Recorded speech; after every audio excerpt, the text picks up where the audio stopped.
Welcome to Celeb Scene Central. Showmances have always played a big part of Survivor.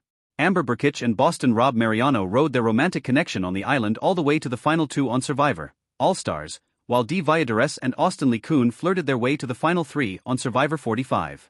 On the flip side, Franny Marin and Matt Blankenship's celebrated nerdmans could not lift them beyond the early stages of the jury on Survivor 44, and there have been numerous couples over the years that have been targeted simply because their combined voting powers were seen as too big a threat. No matter how an island romance goes, love connections in the game always garner a lot of attention by both players and viewers.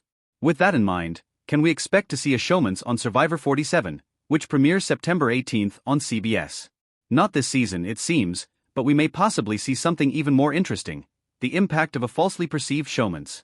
Entertainment Weekly learned this upon asking host and showrunner Jeff Probst if we should prepare ourselves for some Fijian flirting this fall. No, the host responds.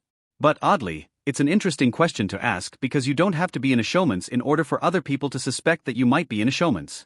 That's a really interesting wrinkle this season. Intriguing. Very intriguing. So which contestants will be the focus of this fake showmance? Check out the full Survivor 47 cast and place your bets now. But while we wait to see if you're right, we also asked the Hostmaster General about whether another interesting wrinkle from last season of the show, the fact that we saw some old-school Survivor spice last season with players getting into verbal arguments and especially when being Applebee's deprived, straight-up shouting, might be making an encore appearance. Will there also be friction between tribe mates on Survivor 47? Probst says there will be to some degree, but he also points to what he sees as one of the key differences between old and new-school Survivor. "I think one of the biggest differences throughout the new era is the agency," says the host. "Every player in the game has their own story. And so when you have 18 people who all have a very clear vision of who they are, who they want to be, what they want to accomplish, then they're not going to let anyone else get in their way. And that can create obstacles within a tribe." Probst loves the drama that friction provides, but he loves seeing if contestants can overcome it even more. Often the most interesting question is, can two players who seem at odds find a way to make those odds their advantage? Those are the layers that add to a great season of Survivor.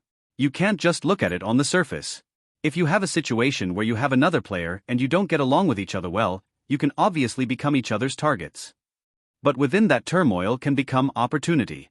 Becoming each other's targets is the easiest and obvious thing, and that's what everyone else will think, Probst notes.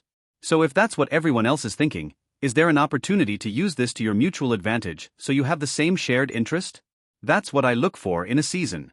So what's happening on the surface is, you're at a challenge, and you lose, and one player's complaining about something that might be their truth and they might be on their way home. Or, this might be some sort of deception going on. Wait, does this mean players might be serving up some straight-up phony baloney on Survivor 47? I think you're going to see this season that the players continue to learn how to use this new era to their advantage and dig a little deeper than first blush, teases the host.